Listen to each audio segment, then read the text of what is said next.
Delicata squash is deceptive. It looks fragile, thin-skinned, almost temporary, and yet it belongs to the winter squash family, a group of plants bred to last through cold months when fresh food was scarce. This contradiction is the key to understanding delicata squash. Delicata squash is a cultivar of cucurbita pepo, the same species that includes zucchini, pumpkins, and acorn squash. Unlike most winter squash, delicata has a thin, edible skin. You do not peel it. That single fact already separates it from its relatives. Winter squash traditionally evolved thick, hard rinds to protect their flesh during long storage. Delicata kept its sweetness and tenderness instead. It chose flavor over armor. Delicata squash is elongated, cylindrical, cream-colored with green stripes. Inside, the flesh is deep orange, dense, and naturally sweet. Its sweetness is not aggressive. It is balanced, almost nutty. This flavor profile made it popular long before industrial agriculture. Historically, delicata squash was cultivated by indigenous peoples of North America. Squash, beans, and corn formed the Three Sisters agricultural system where each plant supported the others. Delicata fit into this system as a reliable calorie source late in the season. It matured in autumn and stored into winter. But delicata had a weakness. Its thin skin made it vulnerable to modern transport and long-term storage.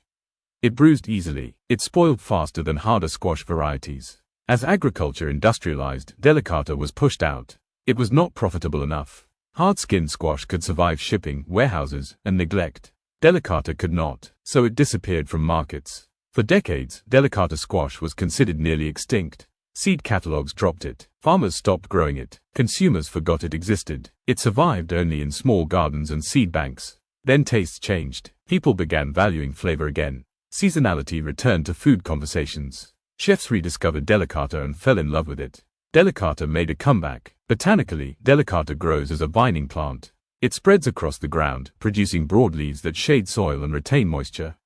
The fruits develop late in the season, signaling readiness by deepening color and hardened stems. Unlike summer squash, delicata is harvested mature. Its starches convert to sugars during curing.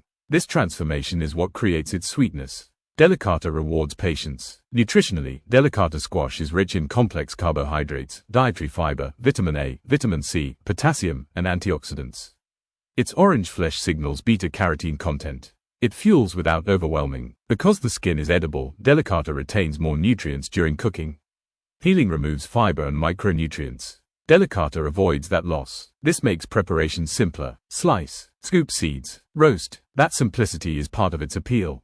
Culinarily, delicata is versatile. It roasts beautifully. It caramelizes easily. It works in sweet and savory dishes. Maple syrup, herbs, spices, olive oil. It adapts. The seeds are edible too. Roasted, they offer crunch and nutrition. Nothing is wasted. From a farming perspective, delicata is tricky. It yields less than industrial squash. It requires careful handling. It prefers smaller scale production. This is why it thrives in local agriculture. Delicata favors farmers who grow for people, not systems. Ecologically, delicata fits into sustainable rotations. It suppresses weeds with its vines. It improves soil health. It integrates well with low-input farming. It does not demand heavy chemicals. Delicata's return mirrors a cultural shift. People are questioning durability as the main value. They are choosing taste, locality, and seasonality instead. Delicata represents this choice. It is not built for distance. It is built for closeness. Eating delicata squash connects people to harvest time. It tastes like autumn. It smells like roasting kitchens and cooling air. It anchors meals in season. Modern supermarkets struggle with delicata because it refuses uniformity. Sizes vary. Stripes differ. Skin shows blemishes. Delicata looks alive. This challenges aesthetic standards built around perfection. But imperfection is where flavor hides. Delicata squash also teaches an agricultural lesson. Crops bred solely for transport lose character. Crops bred for taste need care. Delicata demands attention. In climate discussions, delicata is relevant. Shorter supply chains favor crops that do not need months of storage. Delicata fits regional food systems well. It is not global. It is local by design. Delicata squash also reframes convenience. You do not peel it. You do not fight it. You work with it. This reduces friction between cook and ingredient. In a world obsessed with speed, delicata offers ease without sacrificing depth. Its revival proves that extinction is sometimes cultural, not biological. Delicata did not fail as a plant. It failed as a product. Once values shifted, it returned. Delicata squash is not loud. It does not demand attention. It waits quietly until someone remembers what food used to taste like. And when they do, Delicata is ready. It reminds us that sweetness does not need sugar. That durability is not the same as worth. That some foods exist best close to where they are grown. Delicata squash is not trying to dominate the food system. It is simply trying to be eaten.